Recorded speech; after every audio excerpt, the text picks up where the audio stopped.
Hey everybody, Jeff Manders, real estate at Remax Relations. Today we're going to do my famous Bacon Lamb Meatloaf on the big green egg.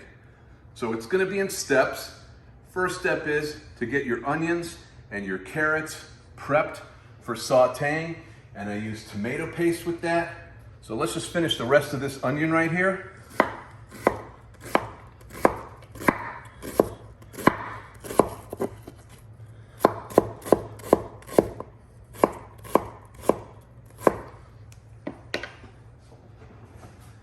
Get all that combined in the bowl here. This is quite a big platter. I'm making a 6-pound meatloaf because I got some people coming over today. So I'm gonna do 3 pounders. I've got 2 giant onions in here and about a cup of carrots. So we're gonna saute all of this in the pan. And once I get that going, we'll see you at the next step. Okay, we're back, step 2. Getting the onions and the carrots into the pan. You can hear that sizzle. Want to make sure that's hot.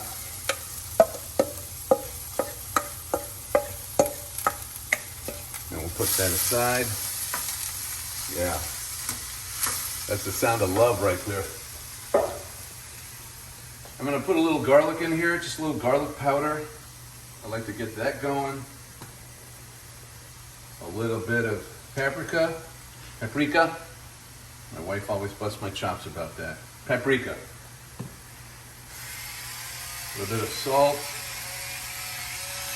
And the salt will make the onions sweat out. And then we're gonna throw a bunch of pepper in there. And once that gets translucent, it gets cooked a little bit, the flavor's married, we're gonna throw in the tomato paste, because that's going to be one of the big ingredients going into this meatloaf. Okay, as you can see, the onions have almost emulsified. They've cooked really nice. The carrots are incorporated, and I took 2 8-ounce cans. You can cut this recipe in half for like a normal sized family, but like I said, we're having some people over later. So this is going to be 2 3-pound meatloaves. And with everything else you put in there, this, eggs, a little bit of breadcrumbs, it's going to end up being close to 4 pounds each. So we'll incorporate this a little more. I'm going to put about a teaspoon of Worcestershire in there and just mix that in. Get those flavors all together. And what we're going to do now is we're going to turn the stove off because this mixture needs to cool. You don't want to put this in with the meat and the eggs, or you're going to cook the eggs, and you don't want to have scrambled eggs meatloaf. So let's shut this off. Let's take a bit of a break, and we'll be back in a little bit. Everybody. Now, we've got all our meat in our bowl. We let our mixture cool off, and we're going to put that mixture into the bowl. It looks like a lot, but those flavors are going to just macerate into this meat. I spread it out a little bit. And then what I do is, remember I doubled this recipe. I'm using about 4 eggs, and I've got chopped parsley in there so it incorporates a little easier into this. You can see that is a giant mess. And I don't always make recipes the same, but this time I'm gonna use just a tiny bit of this barbecue sauce from Kinder's, and it's a roasted garlic. Just a little bit of a circle there. We're gonna put some Parmesan cheese in here. And that's probably gonna be about a half a cup. Salt it. Remember the Parmesan cheese got salt, so you don't wanna use too much salt. And we're gonna use pepper again. And I'm gonna throw some breadcrumbs in here. And I'm gonna start to mix this, and I'll be right back just so you can see the consistency.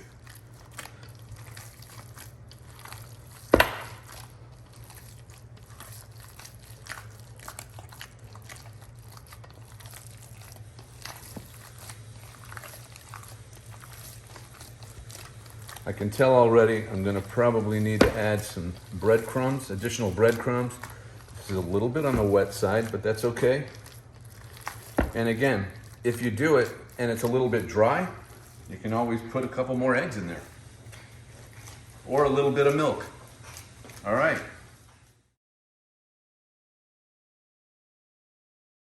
Everybody, we took the mixture, we split it in two, we've got it in two pans. You can see the loaves that I've formed. And the next step I like to do is I put a nice layer of mustard on here, kind of like as a binder. And you're not gonna taste this mustard once it's cooked.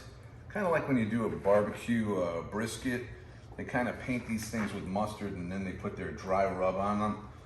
So I'm gonna get that all generously around this meatloaf on both of them. Make sure you get the sides.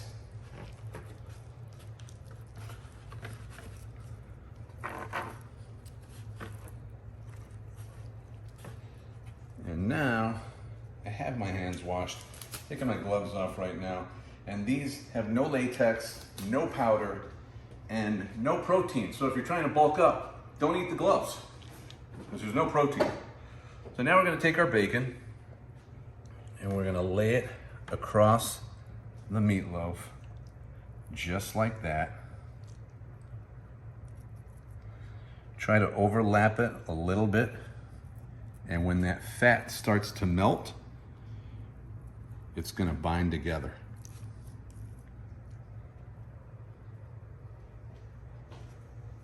Got a couple of missing spots there, but we'll take care of that. There's another one. Throw that on there. Move this one on here. Get a little bit on the side, on both ends. I kind of tuck that in. See another bare spot over here.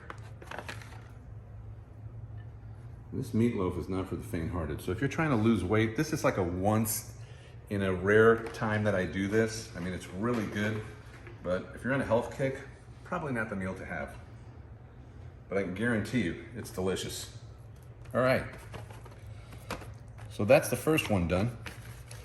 And the next time I see you, we'll be putting them on the green egg. Everybody, we're back and we're about to put these on the green egg. Probably one of the best inventions, in my opinion, that has ever been created. The smokiness and the proprietary charcoal that they have is absolutely decadent. So we got these on here. We're gonna shut this now and we're gonna let that sit for about an hour. We're at about 375 right now. You can see I got the vents open on the top and the bottom. And if anybody gets one of these things, it takes a while to get adjusted to the temperature. I can help you out. I've been cooking on this for probably 4 years now. So we'll see you in about an hour. Everybody, we're back for the finale. Here you go. You can see how beautiful those two meatloafs look. The bacon is nice and crispy on top. The inside is nice and moist. Beautiful. I'm gonna take them off now. And remember what you need to do. You gotta pick up that phone. Give me a call for any of your real estate needs at 904-763-0708. Follow me on YouTube and Instagram. Have a great weekend, have a great week, and take care, my friends. Until next time.